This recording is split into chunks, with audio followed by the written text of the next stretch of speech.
2024 ఎన్నికల్లో దగ్గరకు వస్తున్నాయి.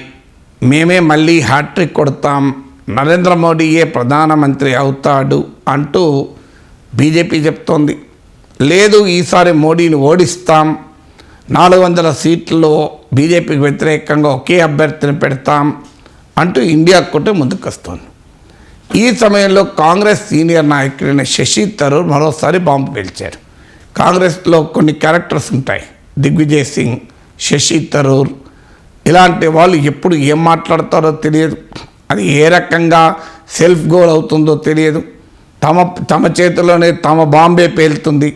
ప్రత్యర్థులపైన ఆయుధాలు విసురుతారా లేదా తమపైకి విసురుకుంటారో తెలియదు.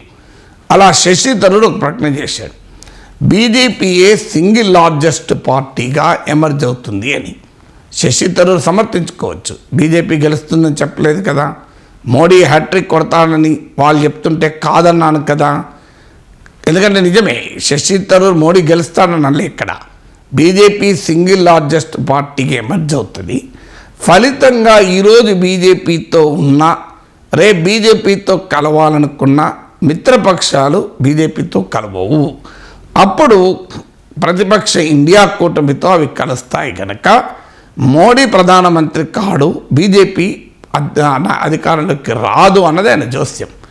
సో ఆయన పాజిటివ్గా ఇండియా కూటమికి చెప్పినట్టు కనిపించవచ్చు, కానీ ఆయన ఇండైరెక్ట్గా బీజేపీ ఆధిక్యతను ఎండార్స్ చేస్తున్నాడు.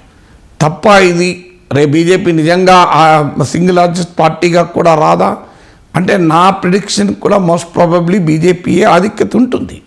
కానీ నాగేశ్వర్ చెప్పడం వేరు, శశి థరూర్ చెప్పడం వేరు. రాజకీయ విశ్లేషకుడు రాజకీయ అంచనాలు వేయడం వేరు. కాంగ్రెస్ పార్టీ అఖిల భారత అధ్యక్ష పదవికి పోటీ చేసిన నాయకుడు బీజేపీ ఆధిక్యత ఉంటుంది అని అంగీకరించడం వేరు. ఎందుకంటే యుద్ధ భూమిలో పోరాడే ఏ సైన్యాధిపతి కూడా మా సైన్యం కన్నా వారి సైన్యమే బలమైంది, వారి సైన్యమే ఆధిక్యతలో ఉంటుంది అని చెప్పుకోడు. మేము చిన్నదైనా మేమే ఆధిక్యతలో ఉంటుంది అంటాం. That is the character of a war. Match, cricket match ఆడేటప్పుడు మేము వాళ్ళ టీమే చాలా బలమైన టీం అని తన ప్లేయర్స్ ముందు క్యాప్టెన్ అన్నాడు అనుకోండి, ఆ ప్లేయర్ డిమారలైజ్ కాదా? అఫ్కోర్స్ యుద్ధతంత్రంలో రూల్ ఉంది కదా, శత్రువు బలమైన వాడైతే ఆ శత్రువును మనం ప్రేజ్ చేయాలి అని. కానీ యుద్ధ భూమిలో అది శత్రువును ప్రేజ్ చేస్తూ కూర్చుంటే తమ సైనికులు డిమారలైజ్ అవుతారు. అందువల్ల ఇవాళ ప్రతిపక్షం మోడీతో అమీతుమీ తేల్చుకొనటానికి సిద్ధపడుతున్న సమయంలో ఈ ఎలక్టోరల్ ప్రిడిక్షన్ ఏంటి? శశి థరూర్ ఏమన్నా సెఫాలజిస్టా? శశి థరూర్ ఏమన్నా ఎన్నికల విశ్లేషకుడా, రాజకీయ విశ్లేషకుడా? ఆయన కాంగ్రెస్ పార్టీ నాయకుడు. మేము ఎట్టి పరిస్థితుల్లో మోడీని ఓడిస్తాం, ఇండియా కూటమి అధికారంలోకి రాబోతోంది అని చెప్పాల్సింది పోయి బీజేపీయే సింగిల్ లార్జెస్ట్ పార్టీగా వస్తుంది. ఇక ఆ మాట అన్న తర్వాత నెక్స్ట్ స్టేట్మెంట్కి వాల్యూ లేదు. అఫ్కోర్స్ నెక్స్ట్ స్టేట్మెంట్ అన్నాడు, ఫలితంగా మిత్రులు బీజేపీతో రారు అని.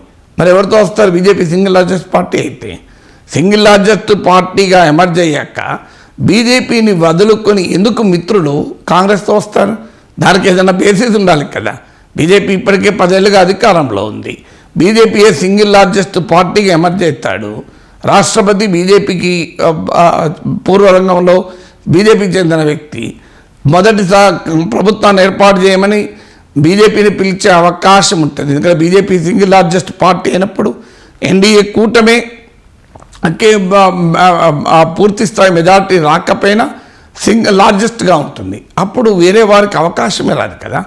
అందువల్ల ఈరోజు రాజకీయ నాయకులు రాజకీయాలు చేయడం మానేసి రాజకీయ విశ్లేషకులుగా, ఎన్నికల విశ్లేషకులుగా, సెఫాలజిస్టులుగా రూపాంతరం చెందితే తమ పార్టీకే సెల్ఫ్ గోల్ వేసుకుంటారు. అది వారు గుర్తించాలి.